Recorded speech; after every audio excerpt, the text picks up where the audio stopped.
सो hey everyone, welcome और welcome back to the channel. This is Shruti, CBSE 10th grader. तो यार इस दिन ना मेरा समर वेकेशन के बाद का पहला दिन था। बेसिकली देखे जाए तो इसके पहले दिन I was suppose to go, but yeah I was way too lazy to wake up early, so I didn't went that day.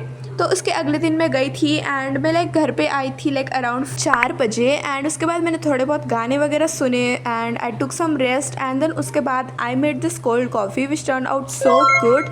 And उसके बाद I just took out all of my books from my bag and मैंने उसको उसके जगह पे रख दिया था, because it just helps me stay organised, वरना फिर वो बाकी बहुत मेसी हो जाता है। एनीवेज, तो ये टू डू लिस्ट मैंने ना अपने स्कूल में ही लिख ली थी and I am pretty sure I am not gonna complete it, but yeah, let's see how much we can do.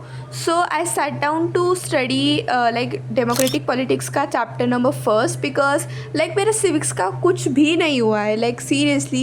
and यहाँ पे मैं NCERT रीडिंग कर रही थी क्योंकि मैंने लेक्चर देख लिया था पहले ही, बट उसके बाद मैंने एक बार भी इसको ठीक से रिवाइज़ नहीं किया था, तो मैं आधे से ज़्यादा चीज़ें भूल भी गई थी। एंड बेसिकली जब मेरे समर वेकेशन चालू थे, थोड़े दिनों पहले ही हमारे स्कूल से एक मैसेज आया था that will be having our class test on 10th of June. So I thought upon preparing for it, because I don't know, आज मेरा मन कर रहा था ऐसे जो क्लास टेस्ट वगैरह होते हैं उसको मैं ज़्यादा सीरियसली नहीं लेती, बट ये जो था ये रिटर्न थी, MCQ बेस्ड नहीं थी, so I thought that I should prepare. तो बेसिकली यहाँ पे मैं चैप्टर रीड कर रही थी NCERT से। Also I had a rough page with me, so I was doing a kind of active recall, because अगर मैं बस पढ़ती रहूँगी then I am pretty sure कि मैं आधे से ज़्यादा चीज़ें भूल जाऊँगी। सो मैं एक पैराग्राफ पढ़ रही थी एंड उसके बाद में जो भी मुझे याद है मैं वो लिख ले रही थी, एंड ये करने में मुझे 1 घंटा लग गया था।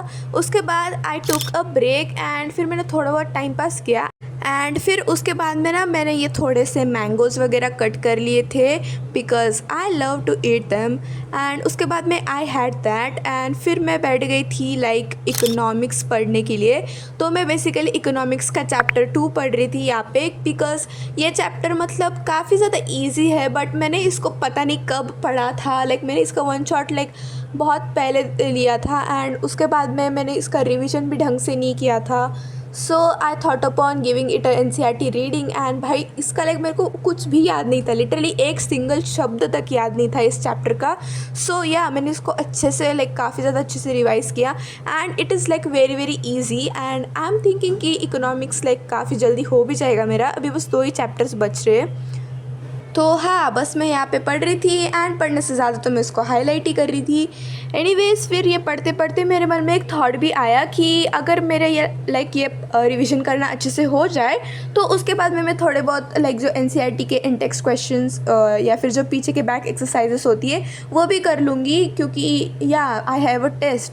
But then I got a notification from my school कि जो टेस्ट है वो पोस्टपोन हो गया। आई मीन पहली बार तो मैंने ढंग से पढ़ा था, एंड मेरे स्कूल कभी भी ऐसा पोस्टपोन वगैरह नहीं करती।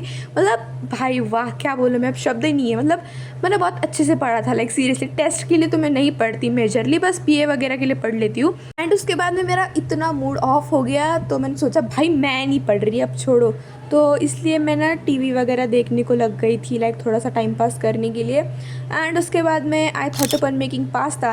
अभी रात हो गई थी and I was suppose to eat my dinner, but मेरे को पास्ता खाने की क्रेविंग हो रही थी। So I made it and it turn out so good. And उसके बाद में मेरे कुछ भी करने का मन नहीं कर रहा था, तो मैंने सोचा एक बुक ही पढ़ लेती हूँ। ये बुक मैंने अपने स्कूल में एक बार एग्जीबिशन हुआ था बुक्स का, तो वहाँ से ख़रीदी थी मैंने ये बुक, एंड उसके बाद मैंने पढ़ी ही नहीं बुक। तो या आई thought upon giving it a reading, and it is seriously such a good book, and I think you should also read it. उसके बाद में मेरे से तो कुछ हुआ नहीं, एंड मेरे टू डू लिस्ट की बैंड बज गई। Anyways, that was it for this one.